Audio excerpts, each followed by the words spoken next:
Hi, this is Jim and welcome back to my YouTube channel. At ito na nga post ni Barbie Fortesa kanina umaga. Barbie Fortesa, this guy's in love with you pare. Low-key loving this 40s guy fit though. At syempre nilike yan ng kanyang co-star na si David Licauco. Yun na nga, napakcute na si Barbie. At ito na nga guys, bumili siya ng taho. At ayan, si Barbie sobrang tawa. At pumunta siya ng cafe. At ito pipicturean niya yung mga painting. At ito napaka-cute siya dito. Pwede siyang pumasang kapatid ni Mix Joke no. Grabe, magkamukha sila. At ayan na nga, ang cute na si Barbie at ang cute na si David. Next naman ay post ni Genre. At next ay post ni Mir, pulang araw pa rin. At ito post ni David. At next ay post ni David, di ako free busy yung busy, Friday, Saturday, Sunday, Monday, Tuesday, pulang araw.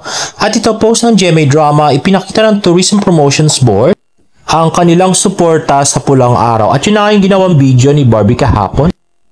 Love pulang araw, love the Philippines. At next naman ay post ni Barbie Fortesa.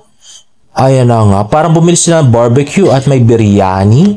At ito naman post, or actually TikTok live video ni Kuya John, driver ni David. At nasa Kuya Korea nga sila ngayong gabi. At ito yung video ni David sa TikTok na pinakabago. Let's watch this. Uy, yung seryoso mo naman. Siyempre, mag-order ako. Bisa niyo yung dito, best seller. Ito ang rice bowl po namin, and then ito mga chicken po. Rice bowl? Yes. Wow. Ano meron sa rice bowl? Meron po kaming bibimbap, tsaka beef bulgogi, tsaka bulgogi, yung combo, with ice tea. yung combo pala dito. May iced tea na, 235 lang. Uy, sulit yun. Nasaan yun? Ito, Pare. Sulit. May iced tea, may... Tapos yung bulgogi, pare, 215. 200 lang yung bulgogi. Ha? Nakamura. Sige. Yung chicken nyo, 200 pesos? Pero ba yung kalaki? Yes po. Parang ano to? Sa with combo with Ito ba ice tea. Hindi ako yan. Hindi. Sige, isang dalawang bulgogi kami. Saka, gusto daw niya ng jowa eh. Pero Marami na, sir. ayun lang, dalawa. Anong best seller niya na chicken dito? Boneless, sir. Boneless? Pare, boneless ito? Boneless po yung mamit. Gusto ko yung may bone eh. Para kinakain ko kasing buto. Ay, ano ka? At ito nga, another pulang araw taping na pinost ni Joanne Pinote. At next naman ay video greeting ni David. Let's watch this. Yes, it's David Licauco. I hope to see you soon. God bless you. Tsaka salamat sa support sa amin, Bart. Ingat palagi. Nakakainis. Di ko pa nakita yung biceps na yan. Ay nako. At next naman ay basketball video ni David Licauco. Ayan na nga. This is posted by Simple Grind. Yung si Coach...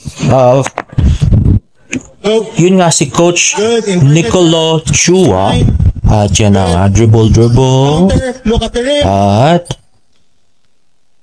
ayun na nga. Layup. Pumasok. At next naman ay post ng GMA Network. Pulang araw cast greets our teachers. A happy World Teachers Day. Maraming salamat sa inyong sipag at tiyaga. Unfortunately, ang kinuha ko lang ay si David kasi hindi ko gusto yung kasunod.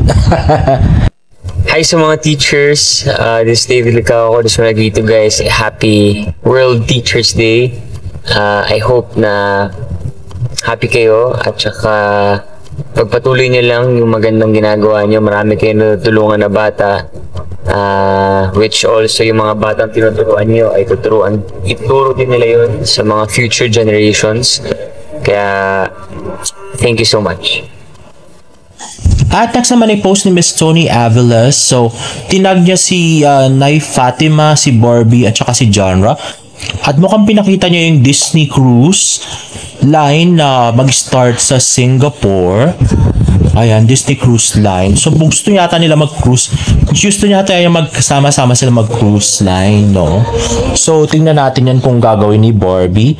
At next naman, Ayun na nga, nag-taping ng Family Feud si Jack at nandun nga sa backstage si Barbie na nanonood. At nakakagigil, grabe. Ay nako, Barbara na. Nakakagigil ka talaga. At yan na nga, sinamahan niya pa si Jack sa taping ng Family Feud. At ayun nga si Miss Ara Agustin. At yan na nga, ang supportive girlfriend daw na si Barbie Fortesa. Tamang support lang si Ma'am Barbie sa gilid daw. So wala siyang pakialam kahit mainis yung mga fans. Grabe. Kaya totoo yung sinabi ni Fidel noon dati kay Clay na isa siyang nakakayamot na babae. At ito nga panunutok ng ni Yuta sa ulo niya ng barel ay deserved, charot. Nakakagigil din kasi yung karakter ni Adelina para si Barbie lang. At by the way guys, bukas na pala yung concert ni Olivia Rodrigo sa Philippine Arena. So malamang nandun na naman si David at saka si Asungot, no? So maghintay tayo ng pictures or videos kung may nandun nga sila bukas. Anyway guys, if you like this video, please give it a thumbs up and please subscribe to my YouTube channel for more Barda updates. See you in my next vlog. Bye!